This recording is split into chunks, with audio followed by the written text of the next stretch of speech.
All right, we're back with another baseball movie review. Baseballmapper boys, Patrick, Corey, you know us.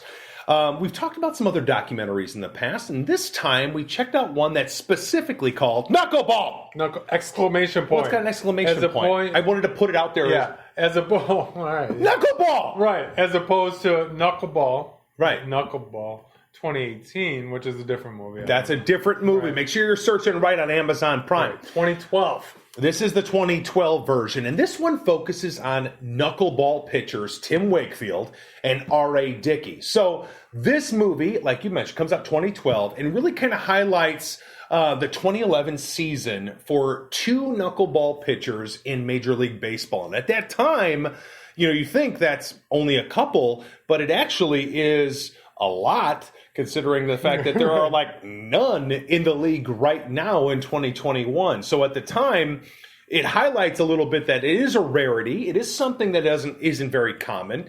And if you are a baseball fan, you're aware that the knuckleball is a really kind of a specialty pitch. Only very few people in its history have ever used it. Yeah, super cool.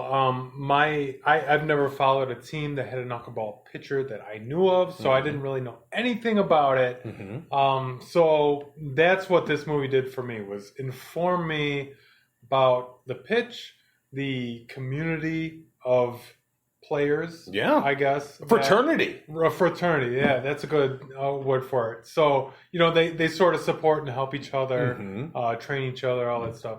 So it was educational for me. So it was a good movie, I thought. As a White Sox fan, I grew up falling in love with the early 90s White Sox. So that's where I fit in with baseball. And Charlie Huff was the slow pitching knuckleballer who'd float in those little butterfly pitches. And I remember at the time thinking, that's so crazy. How come people can't hit it? And that's all I really knew about it. So like you said, it is very, I'd say, informational. You learn quite a bit about what it's like to be a knuckleball pitcher, and it's not very positive. Right. That's the thing is, I think if these knuckleball pitchers had a choice, they would have been throwing 98 miles an hour, right, like a traditional pitcher. A lot more respect that way. Had a normal career. Right. As it goes, they had developed a knuckleball as a way to stay in baseball, and they achieved great success with it. But it's not a traditional route.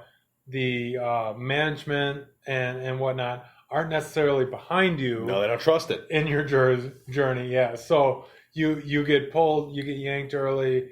You're never fully trusted to go out there and do your thing, and that's with such a small fraternity of knuckleball pitchers. It's got to be a tough position to be in. 70 to 80 knuckleball pitchers ever in Major League Baseball. I thought that was crazy to find out. Yeah. And there's only been 3 to 4 knuckleball pitchers in Major League Baseball at one time since World War II. You're talking in the last 70 years. It is very much an endangered species, but I will say something that comes up a lot in this movie is if you have the courage to do it, you could find a home pitching in baseball if you give the knuckleball a chance. Sometimes baseball players just have to learn to throw it. And actually, one of the players who's R.A. Dickey, the last knuckleball pitcher, retired in 2017. He mentions that he wishes more and more kids were learning how to throw that. Go out to the field and throw it, because you never know if that might be what gets them a ride through college or even into the big leagues. It's an interesting psychological thing. I think my son at 11 years old is a pitcher, shortstop for his travel ball team. And he's good. He throws hard. And I'm like, you got to get that changeup going and throw him off. Yeah. You got to have something else. You throw hard, but by 5 pitches in, they're timing it up. Right. And if you just throw one in there 10 miles an hour slower, you're going to have success. And he can't wrap his mind around not throwing his hardest. And that this might be effective if I just throw it a little slower. And I imagine that mentality prevents a lot of young kids from taking on a knuckleball sort of situation where you are throwing slower, and it just seems like you're going to get shelled if you try this out. And that comes up quite a bit in the film. It comes up like this isn't for everyone. And when things go bad, they go real bad. Your team will be down 8 runs because every pitch is batting practice, home run ball. Yeah. But there are times when it's good and it is unhittable, whether it's Tim Wakefield in the film or R.A. Dickey, who really has a career resurgence. For me, that was one of the most interesting things of the film. You start to see where they could go on a roll. They could all of a sudden change their projection, maybe even sign a multi-year contract for the first time ever. And that is a big deal. There's been some Hall of Fame, knuckleball pitchers in the history, but it's rare. And, again, in a small fraternity, that elite, great knuckleball who can control it, something that's really hard to control in the first place, we find out, that definitely is elusive. And I think that's what makes them special. I think that's what makes this movie interesting. Do you think this is a movie for people who aren't baseball fans? Yeah, I don't think my wife, for example, who enjoys going to baseball games, would enjoy a knuckleball movie about a specific pitch and pitchers that pitch it.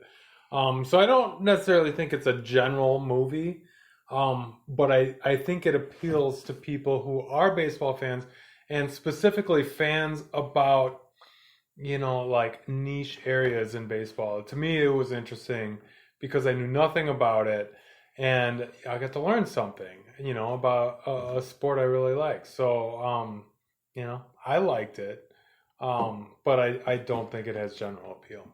The one thing I will say, and we can close with that, I think that what is interesting to understand is that a knuckleball pitcher is the true definition of an underdog. They are the everyman. They're the person who wasn't going to get drafted unless they did this, or the player who did get drafted couldn't hit and had to change what they were going to do, like Tim Wakefield was originally a hitter, but had to take that knuckleball pitch that he used to throw and actually do that predominantly, and it got him 19 years in the league. A true underdog story. Isn't that what we like when we're watching stories, watching films, even sports, is looking and rooting for the underdog? When there's only 70 or 80 all time, they're just like us. Skinny, unathletic. Right. If you can learn to throw a ball and grip it and release it from your fingertips with no rotation, maybe you could be a major league pitcher. Man, it would be nice, wouldn't it? It would be cool. It's a good life. Knuckleball 2012 documentary. You can check it out on YouTube for free, Amazon Prime, whatever you have. Give it a shot, see what you think. Feel free to comment below. And make sure you're following us on Instagram, on YouTube, on Facebook, at Baseballmapper. We're always going to bring you closer to baseball. This is just another opportunity with documentaries and movies like these. Until next time.